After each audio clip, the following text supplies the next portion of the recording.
Ada yang bertanya, kalau untuk jadi presiden di Indonesia katanya memerlukan biaya sekitar 9 triliun rupiah. Atau sekitar berapa? 1 billion dolar, nggak nyampe kali ya. 9 triliun rupiah itu dianggap adalah ongkos demokrasi termurah sedunia. Jadi jika seseorang memiliki 9 triliun, maka peluang dia untuk menjadi presiden atau pemimpin di Indonesia itu besar gitu. Nah, dan pada saat dia menjadi presiden, dia ngapain? Itu yang jadi kunci. Dia akan memegang hampir 2.000 triliun anggaran nasional. Anggaran nasional 2.000 triliun. Dan kita tahu PDB kita adalah 16.000 triliun, alias yang 14.000 triliun adalah pihak swasta. Yang menarik, kita sekarang gunakan terminologi dolar. Jadi 2.000 triliun itu sekitar 130 atau sampai 150 billion dolar. Itu nilai APBN Indonesia. Berita buruknya, di dunia ada lebih 500 perusahaan yang nilainya, yang omsetnya lebih besar dari 150 billion dolar. Kita ambil contoh, Apple. Itu sudah 1.000 billion, alias sudah 7 kali dari besarnya APBN Indonesia. Dan untuk menjadi pemimpin Apple tidak harus masuk gorong-gorong. Itu sederhananya ya, ngapunten ya. Ini hanya kiasan loh, contoh. Tidak harus mempermalukan dirinya untuk tidak jadi dirinya gitu ya. Dan untuk itu sulit seorang bosman ini mencalonkan diri menjadi presiden, karena para kandidat-kandidat yang lain itu humble orangnya, rendah hati. Bosman itu nggak bisa rendah hati. Contoh rendah hati ini, kalau kandidat yang lain ya ketemu 10 warga Indonesia yang tidak pakai sepatu, maka kemungkinan besar atau mungkin malah secara natural mereka akan mencopot sepatu tersebut supaya menjadi satu rata, menjadi sejajar dengan warganya. Gak mungkin kan bosman jadi memperlakukan seperti itu. Bosman apa yang lakukan? Kalau ada 10 warga nggak pakai sepatu, dia nggak bakal copot sepatunya. Yang pasti adalah gue beliin itu semua orang sepatu biar sama pakai sepatu. Itu aja bedanya. Jadi kita tuh gak humble, paham ya? Nah, karena itu kan sulit kan bosman jadi presiden.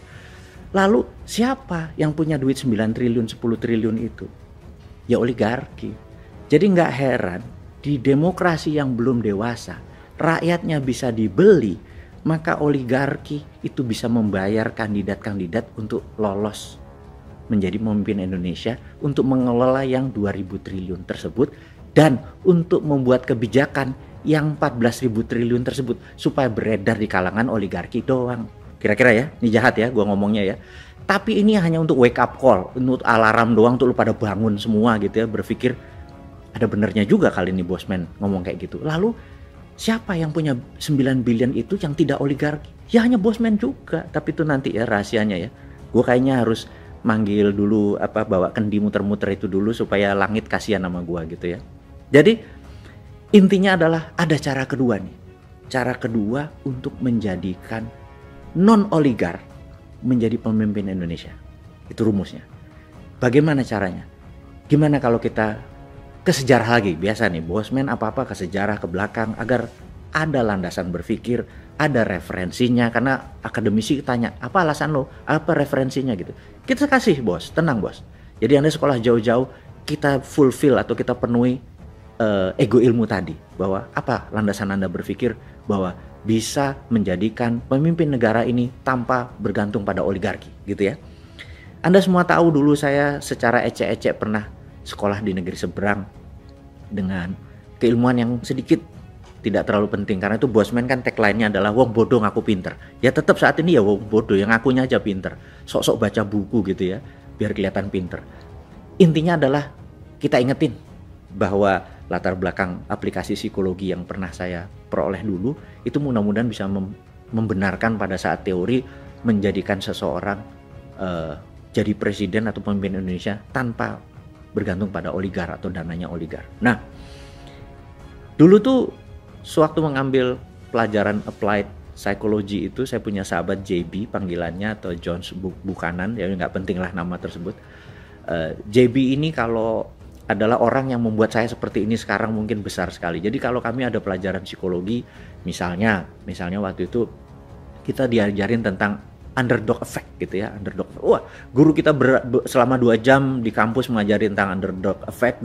Profesor namanya Profesor Stadler, well respect profesor di California gitu ya, dia mengajarkan. Terus wah, JB ini selalu exciting gitu ya, begitu keluar selalu dia bilang, lu ngapain nih gitu ya, nggak ngapa-ngapain, lu tolong gua. Jadi saya tuh selalu jadi victimnya dia, karena dia asisten dosen. Jadi kalau dia seneng, nilainya tinggi, dosen tinggal oke-oke aja karena muridnya banyak gitu ya. Nah, JB ini selalu bilang, what do you do?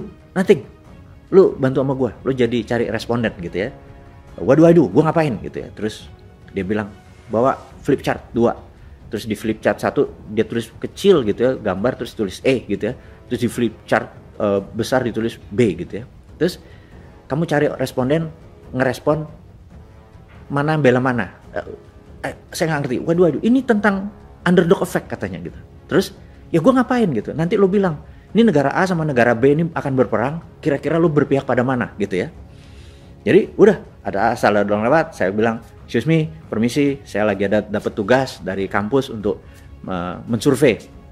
These two country are going to war gitu ya. Country A yang kecil sama country B yang besar going to war. Menurut kamu kira-kira negara mana yang bakal perang? Terus dia tulis di kertas, masukin, sampai kira-kira 100 responden gitu ya. Nah, begitu selesai dibuka nih sama JB. Sahabat semua tahu nggak bahwa lebih dari 65% memilih country yang kecil tadi menjadi pemenang. Itulah underdog effect. Jadi sahabat semua, kalau nanti tahun 2022 akhir November katanya di Qatar ada pertandingan World Cup. Kalau Anda taruhan yang underdog ya, karena Anda dapat spread 2 ini. Lihat aja bahwa 60% pasangan Anda yang di bawah bakal menang. Ini bukan gua ngajarin judi, tapi untuk menceritakan bahwa underdog effect itu memang ada gitu ya. Jadi karena itu nomor 1, kalau kita posisinya underdog, chance kita menang 60%. Mulai paham ya? Nanti kita akan sampai sana nih psychologicalnya. Nah, sama kita kembali sekarang ke Amerika di tahun 1890 sekian.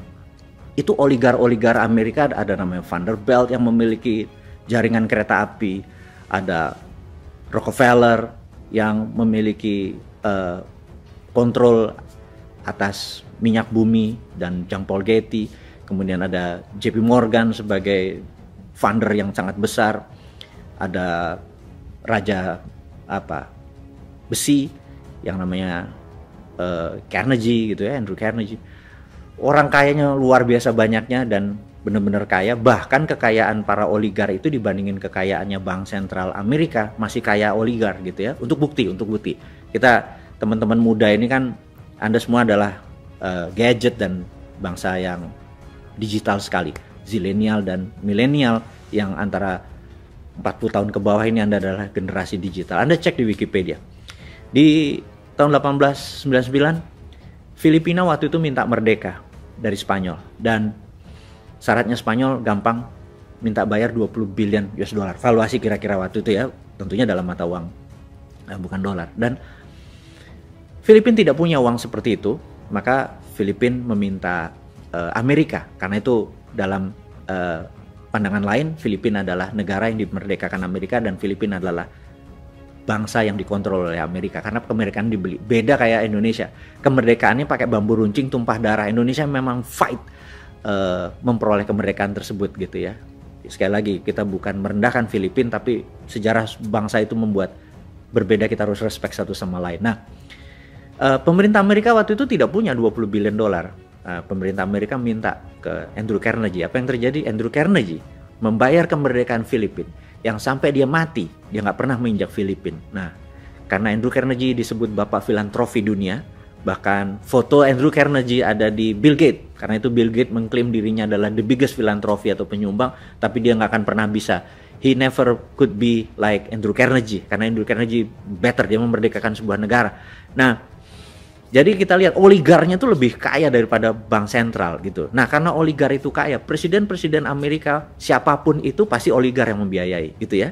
Nah, sampailah di tahun 1910, 11, 12 sampai segala macam, di mana oligar itu sangat kuat mengendalikan, kaya miskinnya sangat ekstrim, buruh itu nggak ada nilai dan sangat rendah kesehatannya, kelayakannya untuk hidup sangat rendah, dan banyak yang gerah, sudah yang gerah. Nah, sampailah suatu hari ada 3 orang kalau di Indonesia ya, kayak lembaga survei gitu ya, yang suka mensurvei konstituen atau mensurvei calon kandidat gitu. Nah, 3 orang ini sedang duduk-duduk di kafe, kemudian dia menengok ke samping, itu ada satu orang senator, ya cukup biasa aja, nggak dibilang loser tapi juga nggak dibilang spesial. Senator ini bernama Warren Harding gitu ya.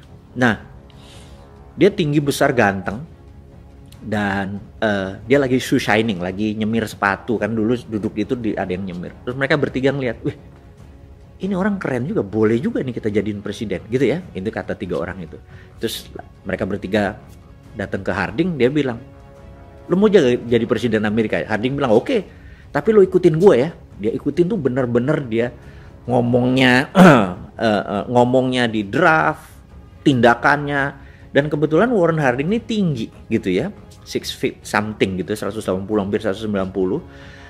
Secara psikologi, sekali lagi ini ilmu psikologi, kalau orang tinggi itu maka orang kita yang di bawah ngelihatnya itu posisinya submission, atau bahwa di atas tuh posisinya otoritatif gitu ya.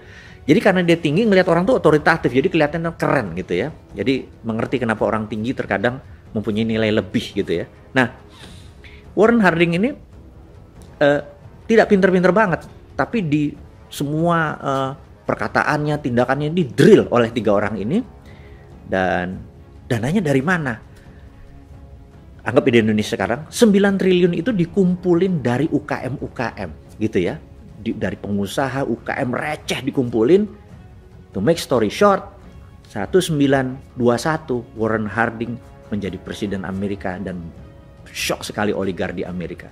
Dia nggak berumur panjang, hanya 2 tahun dia di Gedung Putih, dan dia bisa dikatakan presiden terkorup karena banyak sekali oligar-oligar membayarin dia, dan dia terima. Tetapi timnya dia membentuk sesuatu yang baru. Dan oke, kita skip ceritanya, tapi Anda boleh lihat detailnya tadi, bahwa sejak saat itu puncaknya nanti adalah di tahun 1930 krisis karena terjadi serangan terhadap peraturan dari negara, menekan oligarki, menekan para konglomerat, membuat UKM naik. Intinya banyak yang sakit hati di oligarkinya. Intinya lagi tahun 1930 Wall Street collapse gitu ya. Nah, collapse-nya Wall Street ini membuat dunia goncang, membuat Nazi akhirnya bergerak di Jerman dan lain sebagainya.